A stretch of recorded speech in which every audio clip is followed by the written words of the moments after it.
Hey there, greetings, friends and colleagues. This is Sam Collins, the coding and billing expert for chiropractic and acupuncture. We're combining today a little bit because we're going to work talking about chiropractic and acupuncture combined on what's going on or what you're going to be looking forward to, if you will, with what's happening with what's called the One Big Beautiful Bill Act. So let's go to the slides. Let's talk about that to make sure everyone has a good understanding. The reason why I want to bring this up now is I've recently gotten a lot of questions from my network members and others asking, hey, Sam, how is this going to affect me? And I want to make sure that we're being proactive and not reactive to what's going on. So what is this One Big Beautiful Bill Act? How is it going to affect us?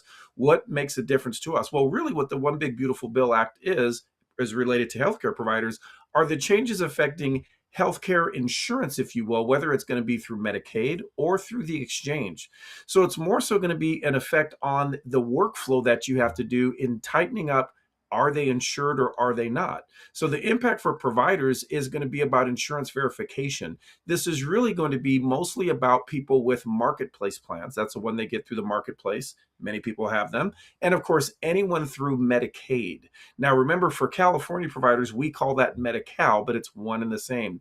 It's going to really make a difference because, as you've probably noticed in the news, it's going to change eligibility. So it's going to require much more frequent verifications, and there's going to be some retroactive issues with it as well, that someone may appear to be active and then it's taken away. So here's really what I want to make sure. What if you say, hey, Sam, I don't do a lot of Medicaid or none at all. I do mostly cash. Then this doesn't affect you at all. But if you're dealing with people in the marketplace or Medicaid, it does. So most healthcare offices will have minimal effect unless you're treating those types of patients. So keep in mind, a lot of times when you're hearing a lot of this hyperbole in messages, it often gets you panicked, thinking, what do I need to do right now? That's why I say slow down and let's look at it. Here it's going to be the Medicaid one. So it's primarily on coverage. And let's make sure, too, that I've seen some things about this that people say it's going to change how you bill. It is not going to change how you send a claim. It only impacts the coverage itself. So it's not going to impact coding or how claims are submitted, but primary coverage eligibility. So we're going to have to put a lot more pressure on us and the patient to what is or is not going to be covered.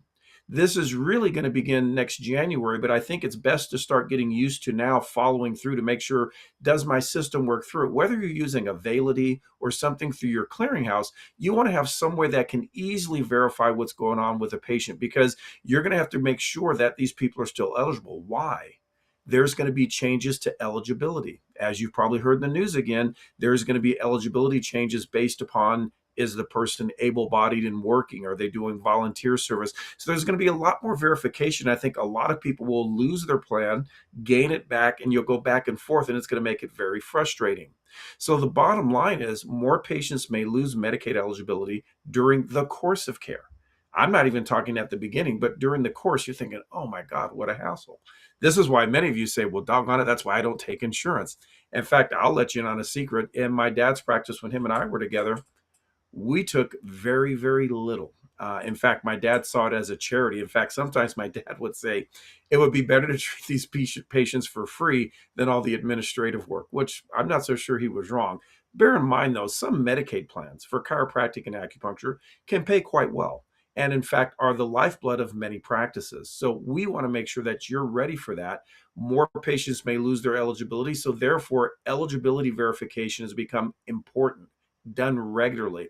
I've had some people who argue it should be done every visit, but I would say probably at least monthly or sooner, because there may be changes that all of a sudden they're saying, well, it's eligible now. 2 weeks later, it no longer is.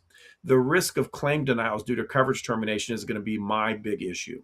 We want to make sure that when someone comes in, as you're well aware with the No Surprise Act and giving a good faith estimate, patients should be aware of what their charges are. So I think it's going to change how we as offices begin to make sure these patients understand, if their insurance is not in effect, that's not our fault.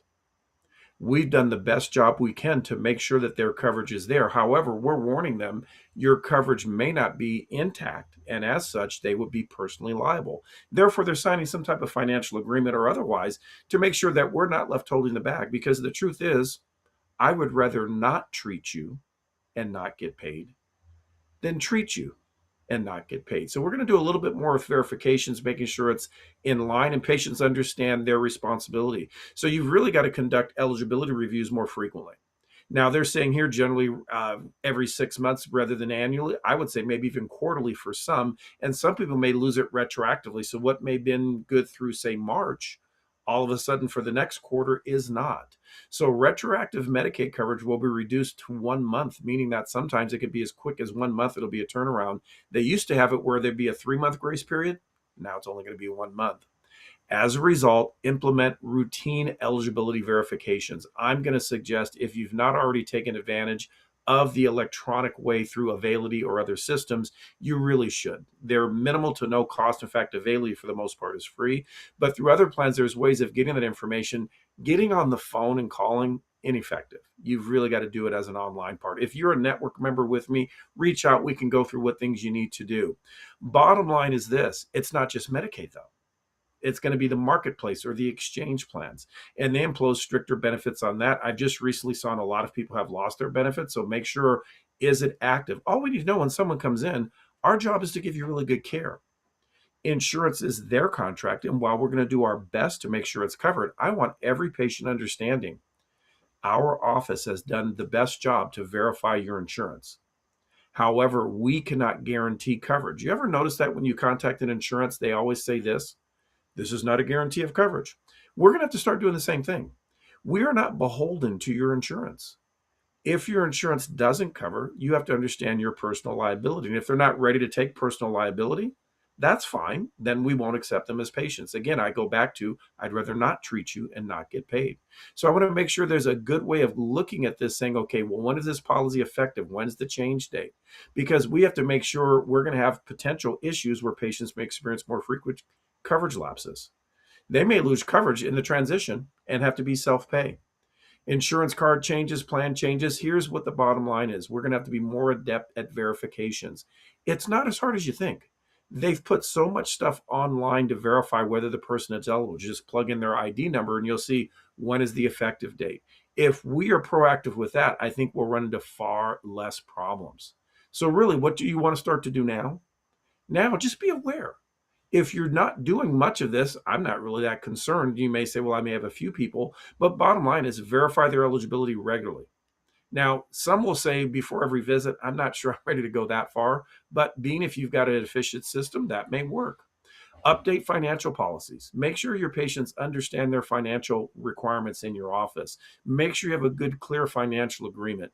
There's nothing worse than someone comes saying, oh, everything is covered, and when it's not covered, they don't want to pay. Remember, you're not an attorney office. This is not one of these contingency things. If your insurance doesn't pay, there's no charge. Oh, no, that's not how this works.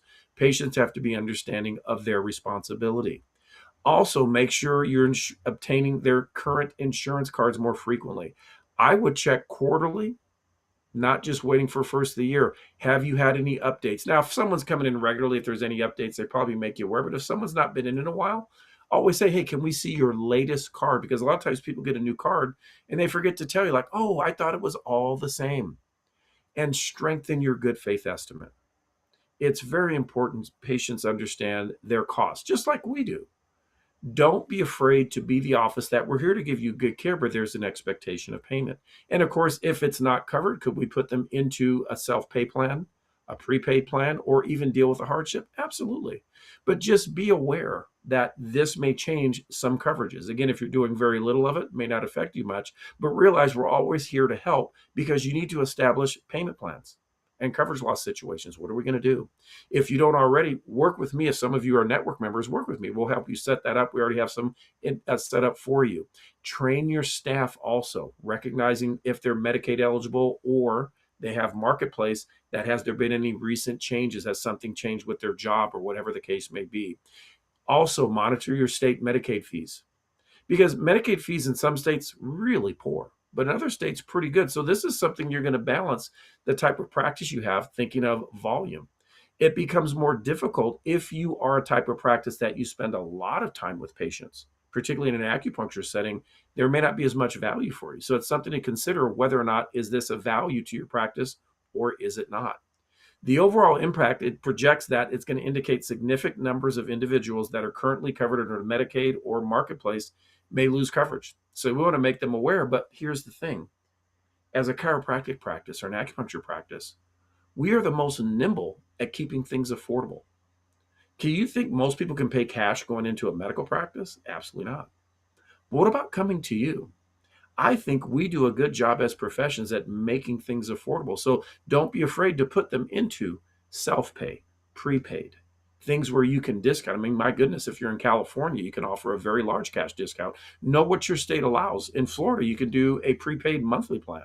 So understand what your different states allow. Again, I would say reach out to me so we can make sure to set yourself up to make this be a benefit to your office, not something that's a downer.